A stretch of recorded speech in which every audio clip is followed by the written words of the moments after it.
No judgment to the COVID babies. Yeah. I'm on rim brakes. You're a purist. Okay. Sure. Unlimited budget. Factor Ostro van. But isn't it a little passé now? If someone asked me that question, I would say a Colnago in limited edition gold with Campy and... Can we cuss on this show? Yeah, you can. I'm not fucking with Campy. That's Still Velaholic. reeling from the idea that you think that those bikes are passé when they are anything but. The Pinarellos are beautiful. I don't think I'd ever buy See, one. I think a Pinarello's passé. Factor Ostro van rolls up and I'm like, hey, that's a sweet bike. It's like you're a dentist and you spent $40,000 on this Pinarello. Yeah. I'm still gonna smoke you on my R3. Yeah. I love it. Yeah. Jordan Behan. Did I say it right? You did. Yes. Okay. See, Thank I always you. have to check with all my guests because I never want to get it wrong, and I have an odd name, I'll say. So I really appreciate it. Jamshed. It's perfect. It's phonetic. Yeah. Unlike mine, 5 letters, and no one gets it right on the first try. In fact, when somebody does, it's this like eureka moment, like, wow. Yeah, exactly. Okay, I want to jump right into it. Let's do it. Tell me your origin story. Tell me who you are. I know you as director of Sportif of Bespoke Cycling Club here in Vancouver, British Columbia. But I think there's way more to you than just simply that. So tell me your origin story, how you got into cycling. The story starts on Fairmont Street in Powell River as a young lad of about 10. As all good stories start in Powell River. Yeah. I think actually growing up on a small hill in Powell River was formative. I got my first mountain bike when I was around, I think, 9 or 10 years old.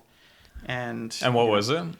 I can't exactly remember, but it was steel and it had one of those triangle handlebars. Sick. And it wasn't light.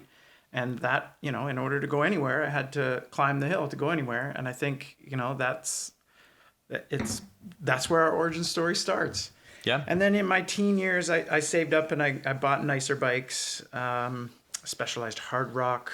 Sweet. I had a specialized stump jumper. Yeah. Rocky Mountain Fusion.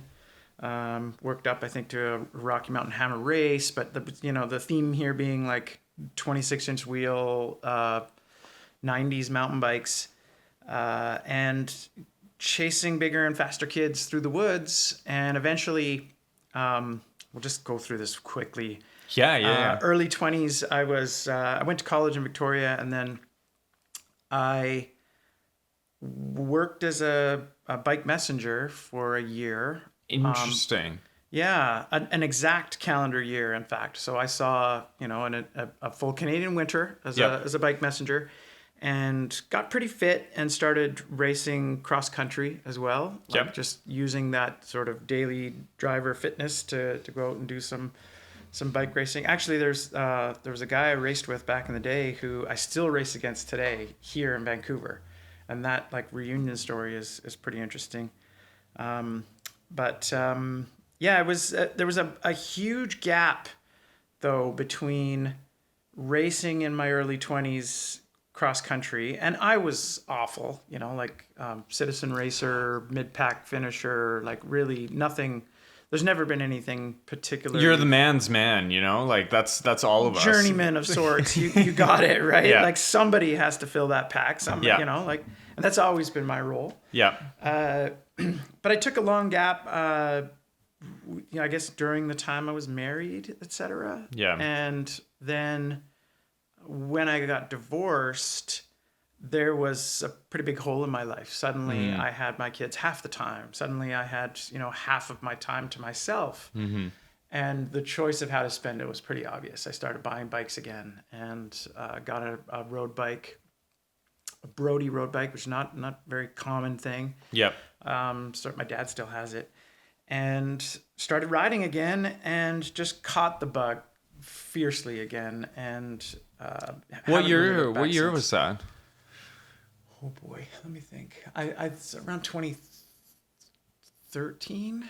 Okay, right before the renaissance of what we're seeing now. I guess if you, like I said, I was out of the game for a little while. Yeah. So if there is a renaissance or whatever, I guess I'm not aware of it. But just I came back to the sport, but then like just went all in. I won a story and photo contest, and I won a trip to Italy to go to a epic Gran Fondo over there.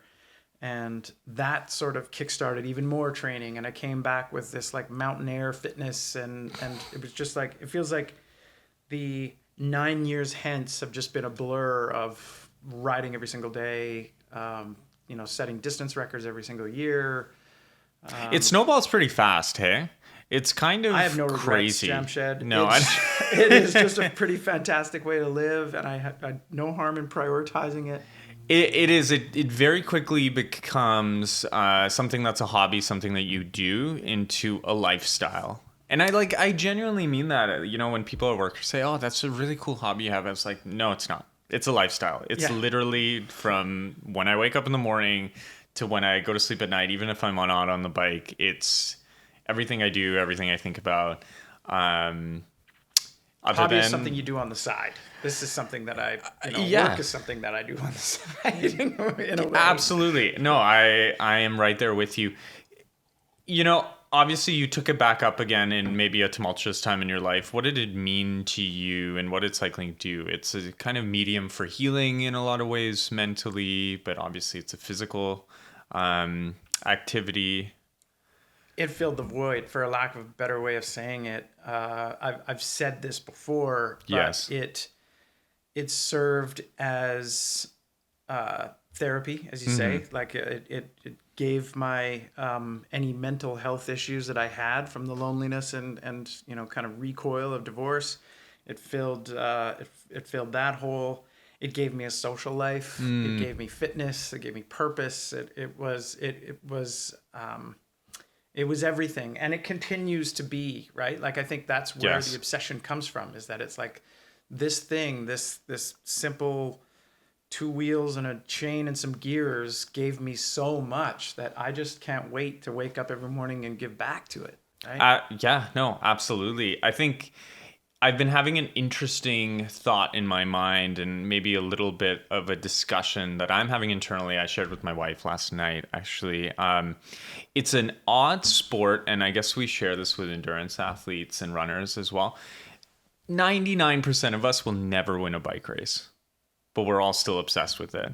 And we all honestly know that we'll probably never stand on that podium. Happy to be a 1%er, by the way. There you go. Cyclocross, hey? I've won a crit on the road. I've won 2 crits on the road. There you go. So clearly I need to go into crit racing, not long form gravel racing. Crit racing also not easy. But, not easy. Show up on the right day. That's my tip. But yeah, no, it's a competition between your old self and now your better self, and that's what you're always doing. It is, and that's true regardless of whether you race or not, right? Like you can compete with yourself. It's akin to golf, like you never perfect the sport of cycling. I don't care who you are. You're still there's still an opportunity to be better tomorrow. Even at 47, going on 48 years old, you can get faster every year. And change yourself, right? Like when I first started the sport, I will say unfit, but incredibly light. So yeah, I would go up the mountain, no problem, super fast. Now, a few years later, after doing strength training, after pursuing things like gravel, and now this year mountain biking, my body is completely different. But I know that in 2 years, if I wanted to, be a pure climber and work on hill climbs, you can just change everything about yourself in the same discipline almost. Within one discipline. And then when you take into account that there are so many other disciplines, there's subsets of disciplines and types of riders. And when you are talking about bike racing, in any given bike race, there's like a role for every body type. And it's fascinating that way. makes me wonder why more people don't fall in love with it like we do. What are they missing? But I think that's what happened, right? You saw it at COVID. So I hate this thing that I'm seeing on in social media, and I think with some of the YouTubers with the cycling community, they call us COVID babies. So we don't know what a rim brake is. We don't know what not having deep section wheels are. We don't know what having a mechanical shifting is. So we all bought bikes. Sure. During COVID. Yeah. And now we're pursuing the sports. They kind of, I don't want to say people look down on us as the COVID babies who bought bikes, but I think a huge segment of society at least said, oh my God, I have all this time. I need to spend it. I'm going to pick up a bike and try cycling. And now we're all, I would say, quite, like you said, obsessed. I think that's wonderful, personally. I think It it's is. horrible that anybody is judging somebody else and sort of gatekeeping your timing of the entry to the sport. I think that's bullshit. So let's put that aside for a second. And I don't want to say like they're like gatekeeping it, but like now we have a label. Sure. First of all, that's the first time I've heard of that, and I'm paying pretty close attention. So hopefully it's not as pervasive as you make it out to be. But there's another group of people who ran out and bought bikes at the onset of COVID. Yeah. And then proceeded to hang them up in their garage, never to ride them again. And that's what I would like. Yeah. This makes sense, right? I Yes. want the nicest equipment. I want to get back out on my bike tomorrow. For sure. And I'm not certainly going to judge somebody based on when they decided to start the sport. Mm-hmm. But I do scratch my head a little bit at the people who, probably went on a couple of rides, maybe even with some friends, and didn't catch the bug. Like, what did they miss? Yeah. I mean, it's a lot of suffering. Don't say that. That's like, is it though? But the I suffering is love it. optional. I I love think it. the suffering is optional, and I try to tell that to people, right? Like, So what do you mean by that? Let's say I'm saying like, oh my God, cycling. Holy crap. well, I'm gonna call out my own brother, and I wasn't gonna do this, Wes, but here we are. Yeah. My brother owns a bike, and I've been able to influence him a little bit. I brought him, and we bought the bike and whatever. When he goes out for a bike ride, he goes out and he smashes for 10 kilometers, sweats and just like right from the door. Yeah. And it feels like suffering the whole time. You know, you hit a hill and it's like, you're killing yourself to get up and over the hill. And I told him, I try to explain, like, what if, just for argument's sake, what if you went out and tried to ride for 70 minutes at a reasonable pace to see what that felt like? Mm-hmm. Because not only would that be way better for your health than anything else, but it wouldn't feel like suffering. Yes. And then, like, the other half of the answer to your question of suffering being optional is, I joke all the time. I do it, but I joke all the time that running is terrible by comparison. Yes. It's terrible on your body. It's hard to do. It's just like running is one of those things where it's like I'm either walking or I'm running. And if I'm running, my heart rate is 150 and my knees hurt, right? And there's almost nothing in between. Whereas with cycling, there's lots in between. Your knees don't have to hurt. Your heart rate doesn't have to come up all the way to 150. Yes. In fact, most of us, when we're doing base training, we purposely try to keep it much lower than that. Absolutely.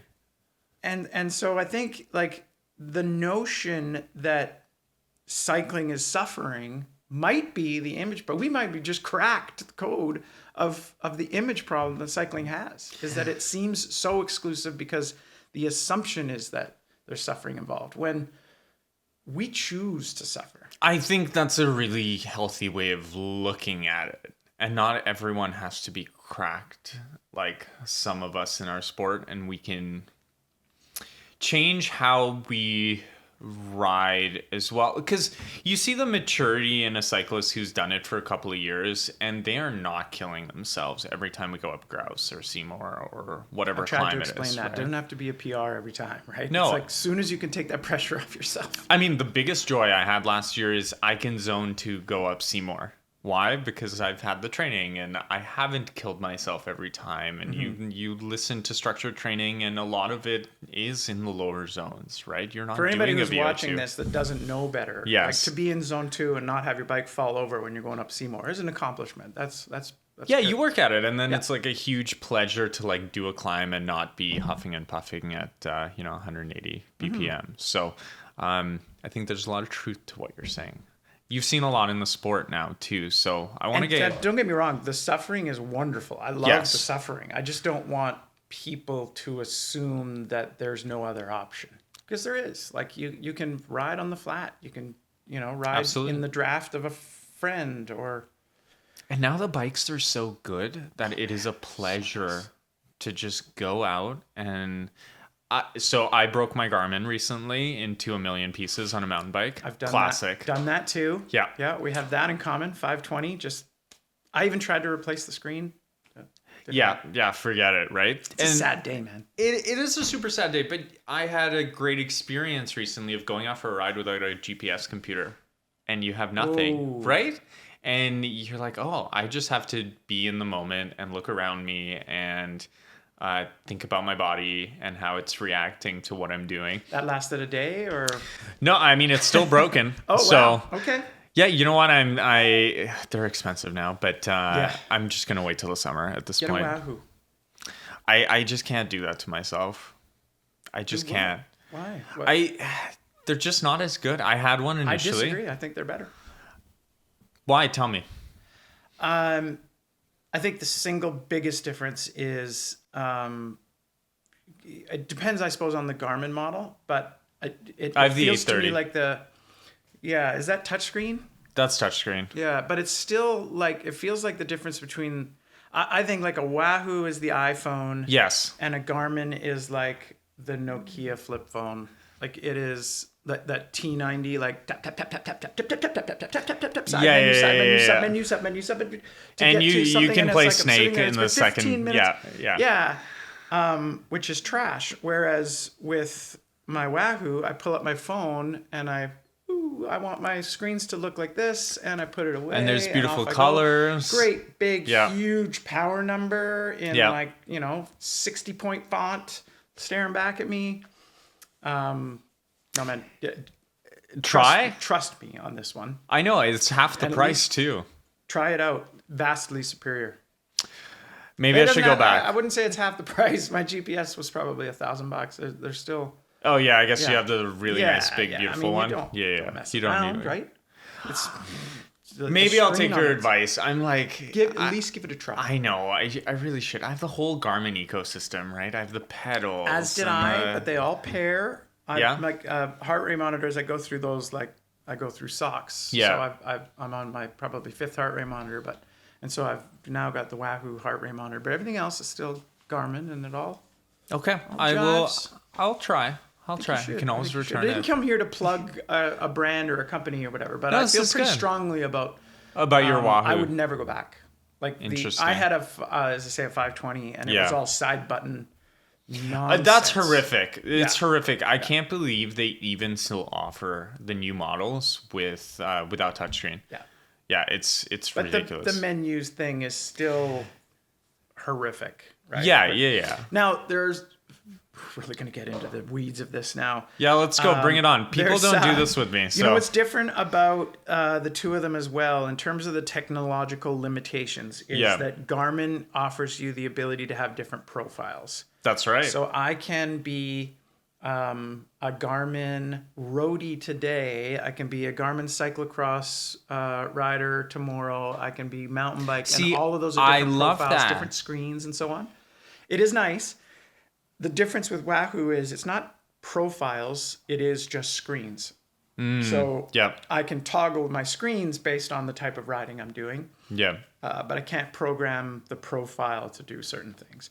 And maybe, I can't even remember whether Garmin profiles will allow you to tell it which bike you're on based on the profile. It does now, which is... But that was so recent. I have to go into Strava and say, nope, that was on my cross bike, not my road bike, because the road bike's the default and so on. Which I don't always remember to do, but I'm not one of those people who's like tracking the length of his chain by the kilometers adding up on Strava, so it's not... Yeah, you're not putting in training peaks. I was wearing these shoes, my chain was here, this was the exact tire that I was using. Okay, yeah, absolutely. But have you seen the GPS computer that is like a physical mechanical watch dial? And it's like, it tracks it exactly like a Garmin does, but all you get is how fast you're going, and it's actually like a compass? dial. Oh, wild. Yeah, it's beautiful. No, I have It's not. like $3,000. It's the most ridiculous product in the world.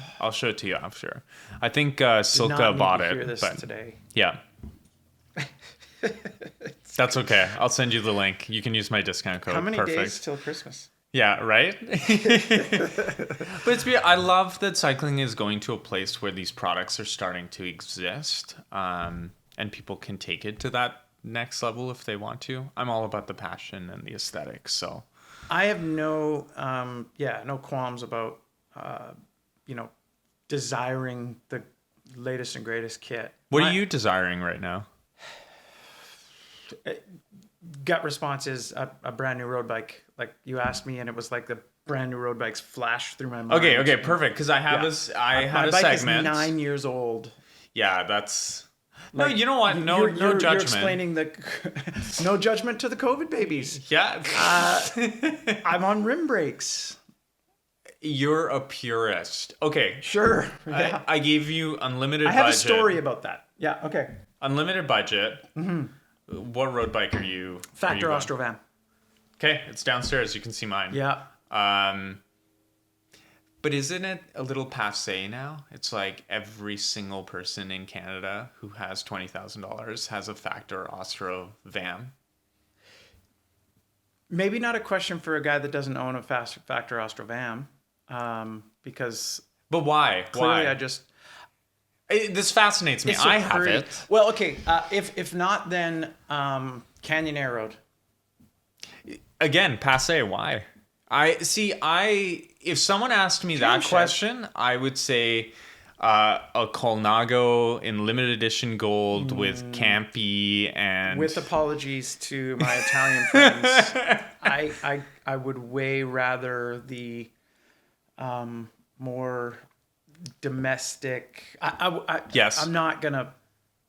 Can we cuss on this show? Yeah, you can. I'm not fucking with Campy. Yeah. Like, yeah, I know the new drivetrain is ridiculous. It just yeah. Like it's Shimano all day long. I have 2 bikes that are SRAM, and I'm gonna. That's not entirely true. I did replace one. Like I just did a full Grupo swap to Shimano because it's Shimano all day long. I wouldn't mess with anything else. Even with the supply chain issues and everything else, it's... No, it's not bad anymore. I run Dura-Ace. It's amazing. You're right. It's better. Yeah. But yeah, like... Yeah. So yeah, I'm always surprised. I don't think that those bikes are passé, and probably they're popular for a reason. Yep. And maybe it's because I see enough of them that... There's not a lot of Canyon Air Roads rolling around here. They're actually kind of hard to get here. Yeah, it's a very, I will say it's an East Coast. You see them in LA a lot.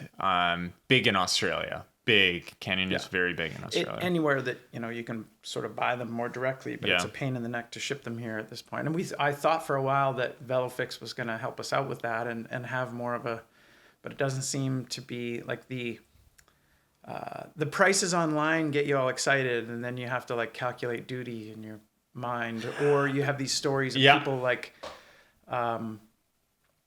effectively smuggling them across the border, right? If you can call riding a bike across the border and making it look like you owned it for years smuggling. But you're not scared with buying a Canyon that you bring it here and you have to take it to a shop, and the shop has to put it all together for you to make sure it's like perfectly I would dialed. put it together myself. I might take it to the shop to fix the dial, but I would put it together myself.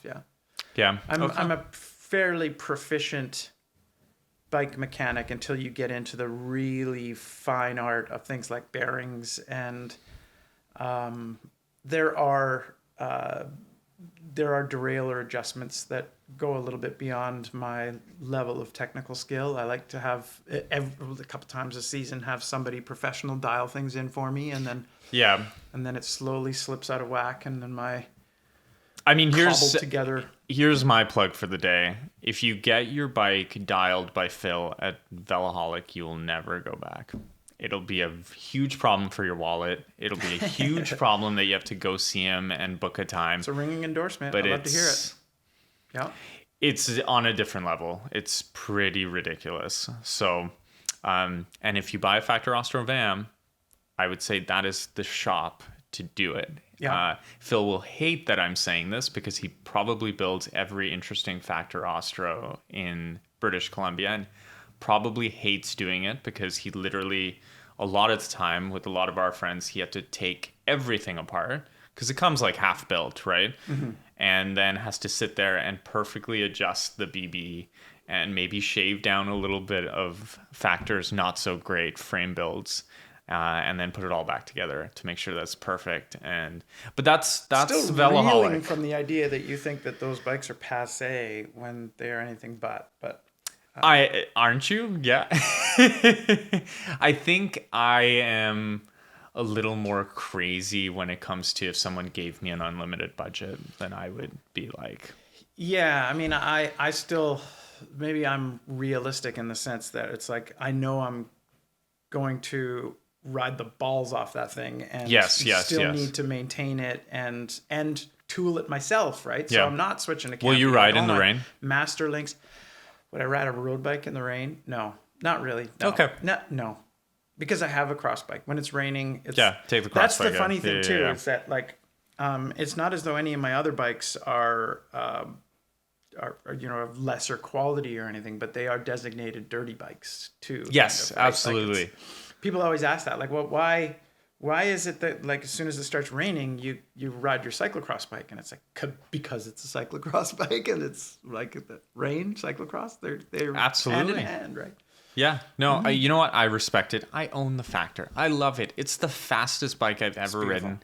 It's the response on your power output is like immediate. You will never go back. I only say it's passé because I see 1,000 of them all the time. And there's this red car theory, when you own one or when you're looking for one, they're everywhere, but otherwise you don't see them. I think maybe you're experiencing a bit of red car phenomenon. 100%. I am totally because I admitting still that. want one. You should get one. It's amazing. Yeah. I am the first person to tell you that. I just say that, like, I've been really enjoying all the unique, crazy brands. And I like the Italian stuff. The Pinarellos are beautiful. I don't think I'd ever buy one. See, I think Pinarello's passé. Is it because it's like for 6 decades that everyone's been like, oh my god, one day I'll buy a Pinarello. Yeah. I don't think that it's impressive. Like Factor Ostro Van rolls up and I'm like, hey, that's a sweet bike. Dogma F8 or whatever It's like you're a dentist and you spent $40,000 on this Pinarello. Yeah. I'm still gonna smoke you on my R3. Yeah. I love it. Yeah. I want to talk about this because I'm currently dealing with a knee issue because of going to the gym and going way too hard. I have a wonderful personal trainer and they do an amazing job, but I forgot that personal training is not being on a bike. So when you have to push on a bike, you're probably not going to injure yourself. You push when you're strength training, you're going to injure yourself. So that's what I've done. Tell me about you've shared pretty openly on Instagram. You've had a little bit of like a body transformation. Photos in my underwear. I love it. I love it. Well, thank you. I've always been somebody who wanted to be fit, and I've always sort of pursued fitness, but was always on the edge of that.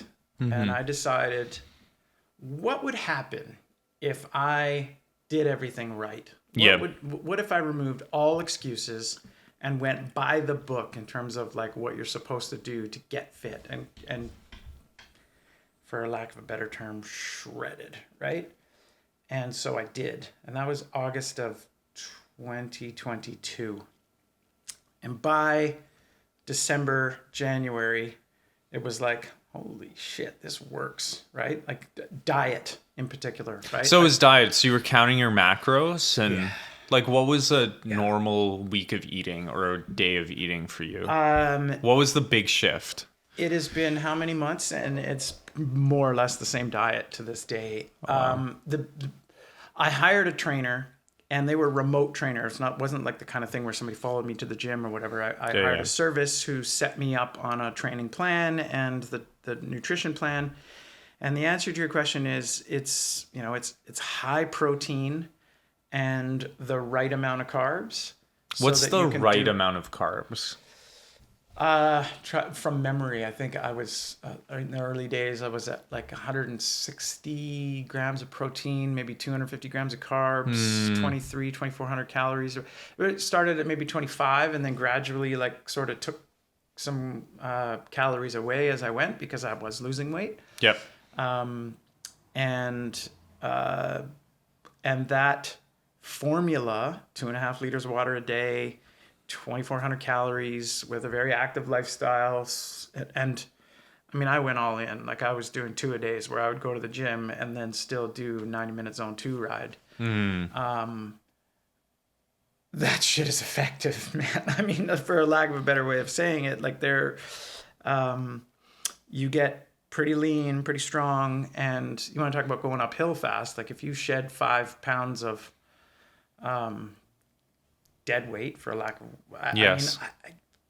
I know how it sounds when I talk about this stuff, but I know, and it's hard to talk about it with cycling, right? Because you don't want to also put out the messaging of, like, you need to shed dead weight and you're going to be faster on the bike. I regret saying that. I'm not going to ask you to edit that out, but I do regret calling it dead weight. Although,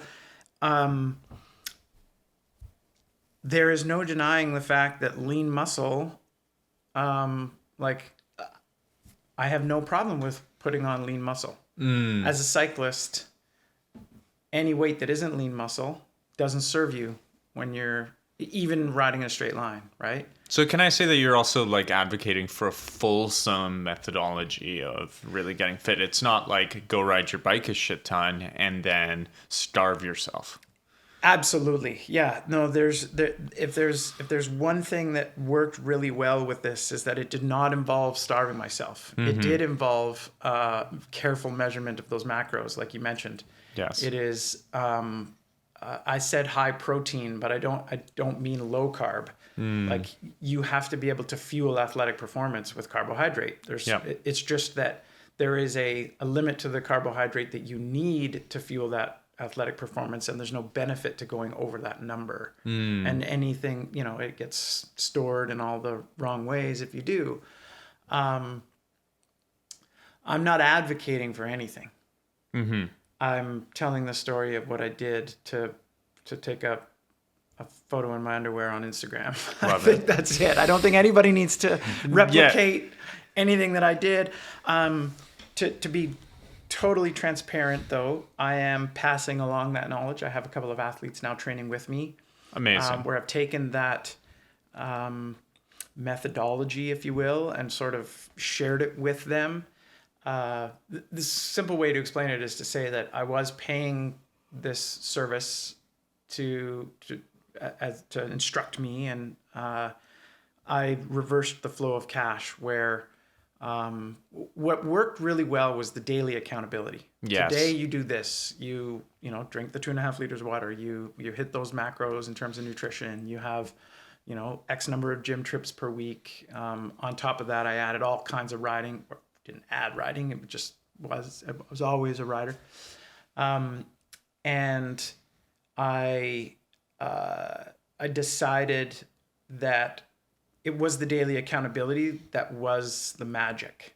And so I thought, well, if I can enlist some people to do this with me, and I'm accountable to them and they're accountable to me, then the accountability remains, but the massive quantities of cash that I'm sending to this training service doesn't need to be, because at some point the knowledge catches up. You're like, I'm only paying for the accountability now. And then the odd question that I could really ask, what I've done is I've created using the same app platform that my trainer was, but I also created a custom GPT.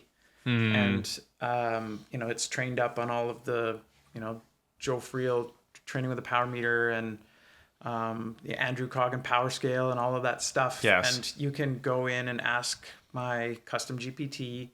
Can I name drop it? Yeah, you can, of course. TrainerBot. TrainerBot? TrainerBot.coach.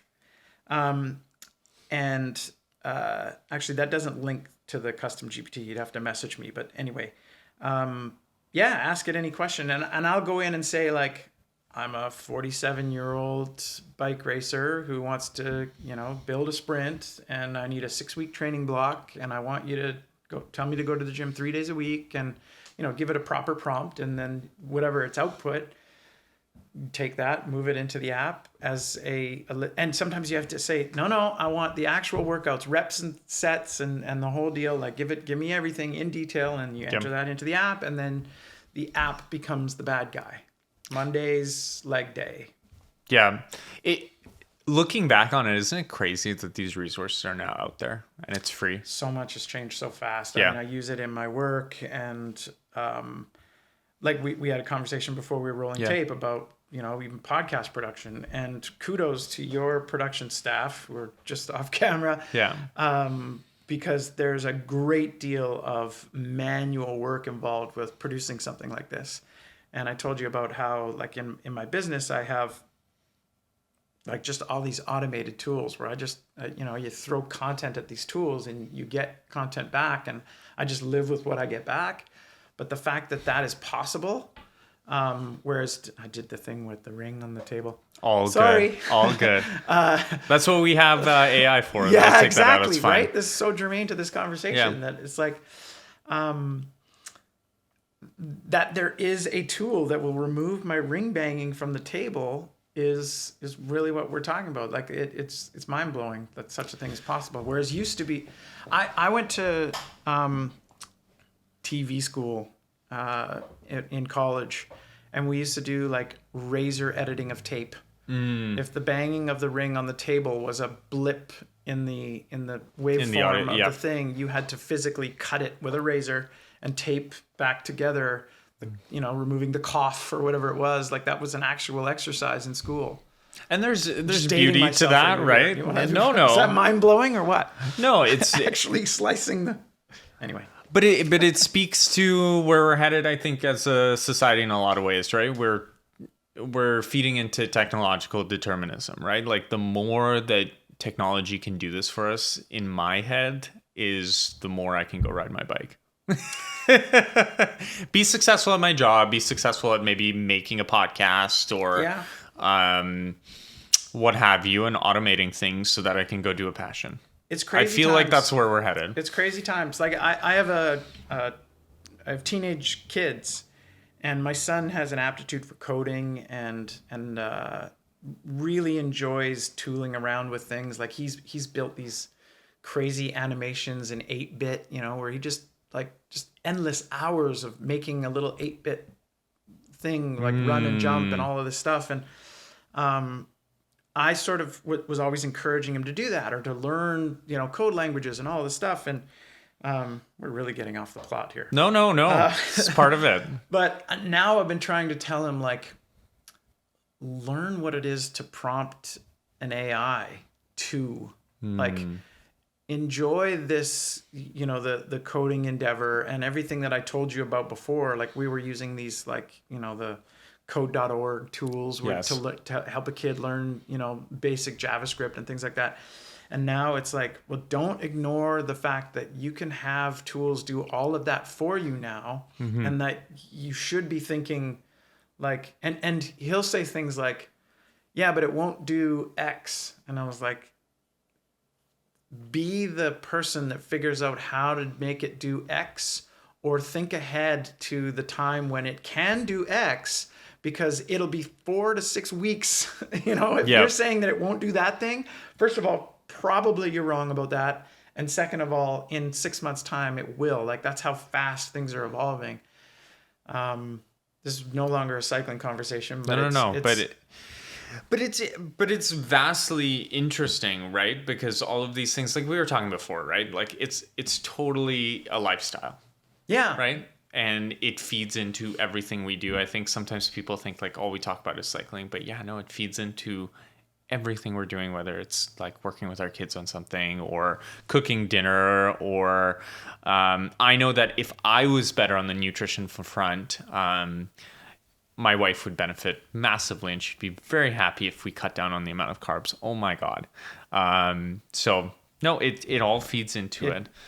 It's like I operate my own business, and a lot of the decisions that I make involve buying my time back. Like I invest in, almost take risks sometimes as ways to buy my time back. Like I said, I have a podcast editor and things like that, where yes, I could do this stuff myself, but by But moving it over there. I buy my time back, and then that time can be spent on the bike. Absolutely. I mean, this is also something that's, maybe not so related, but why do very successful billionaire people buy private planes? Buys time. It's a lot of the time not to be boastful or fancy or what have you. It's like I get 4 hours back because I'm not sitting in an airport. And I don't begrudge them for that. No. Just like I don't begrudge somebody owning a Factor Ostro. There's the gap between those two, to me, from where I'm sitting. It's the same thing, really, honestly. Yeah, pretty much. Tell me about your club. Tell me about Bespoke Cycling Club. Thanks for asking. It started as a bit of a passion project. Bespoke Cycling Club is a COVID baby, to bring back a term you mentioned earlier. It happened at a time when, first of all, I think a lot of the founding members had served as board members of our previous club, and we recognized that there was time for a change. COVID came and was like, you were forced to ride in smaller groups, right? So suddenly the benefit of belonging to a cycling club with hundreds of members wasn't necessarily there. And meanwhile, a lot of us, as I say, were putting a lot of time and effort into organizing our universe, which was the cyclocross universe, right? With a cyclocross team. And that was so self-organized that I said, hey, what if we put that same amount of effort into organizing our own thing, where we didn't have to operate within the big machine, that same... Yeah, the machine, the politics. Bureaucracy, all of those things. Yeah. And there were cultural differences too. Like cyclocross racers are almost like an island of misfit toys a little bit, right? Like we're a different breed. Yeah, and we wanted to identify as a different breed. I mean, there were lots of cultural things, I think, that not so much necessitated the change, but just sort of made it obvious to me that there was a real opportunity to do our own thing. And so we did. We started with 12 founding members, and in 2 years we ballooned to 40. We had a very close to parity in terms of men and women members. Yes. I remember when we were at 30, we were 17 men, 13 women, to give you an idea of the ratios there. And I think that the ratio is roughly the same still. And what's the big draw? Why are people joining? Why do people love it? Is it... Well, I mean, we were Cycling BC Club of the Year in 2023. I think that's... but I think you're the answer to your question is, and in a way, like, why were we? I think it is something that we talked about before, where all of the various disciplines... we kind of came up with the idea, or rather I was able to sort of gradually convince my friends to help me found this thing on mountain bike rides in groups of 2s and 3s. Yeah. And it was like, that was, like, is there a place... We're not a mountain bike club. I know, but there's something really special. So, I've been doing the road thing, doing the gravel thing, and then picked up a mountain bike again this year. And like I go out on the mountain bike, on the mountain, and the culture is just so different, and we could learn so much from that. So I resonate with what you're saying even at the start there. Yeah, it was... what if we had a club where we could capture that piece of the culture and... to almost at the time, to a lesser extent, the road culture. Yes. Because so much of our passion and continues to be kind of in the cyclocross pocket. And like you opened the show by saying I'm the director sportif. I stood up at a AGM one year and I said, or 2 years ago, and said, gang, I want to lead a road program. I think, we have quite a few members, women, Cat 4 road racers that needed that level of support and organization and, clinics and things like that. So I started taking my coaching and started building a road program. But that was almost secondary to the fact that we were first and foremost a cyclocross club that also liked to occasionally ride bouncy bikes on the weekend and things like that. That's outstanding. Yeah. Yeah. Thank you for doing that for our community. I think we need more of it. I encourage people all the time to do that. We don't have to have these like regimented segments of cycling in BC. We have to get away from I it. appreciate that acknowledgement, but it wouldn't be fair if I didn't say the same to you and your club. I think that we needed a club like yours as well. If any, the lesson I think from this is that we needed more clubs, period, right? Like it's okay for, that the metaphor I use is that we were like an iceberg calved off, or pardon me, a glacier calved off of the iceberg. Like we just, we floated off and did our own thing. And now, we're that floating island of misfits toys of sorts where,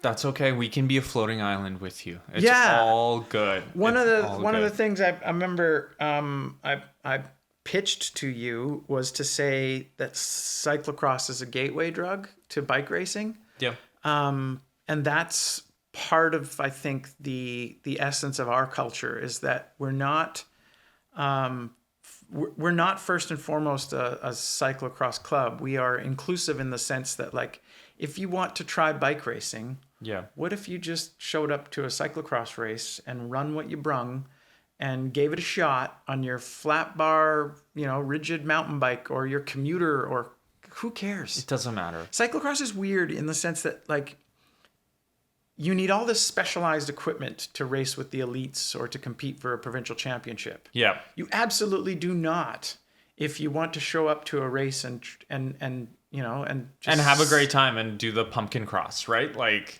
it's a great example. If the entirety of this episode gets reduced to exactly that soundbite, it's like, if you want to race your bike with low consequence, road racing is still very elitist, and you will get your ass dropped and probably embarrassed on your first road race. That's true of everybody too, by the way. Yeah, it's like part of it. Yeah. But I think the difference in a cyclocross race is whatever happens, it doesn't matter. You're gonna have a smile on your face. You're gonna have a great time. And I credit the community with the fact that they will make sure that happens. Yeah.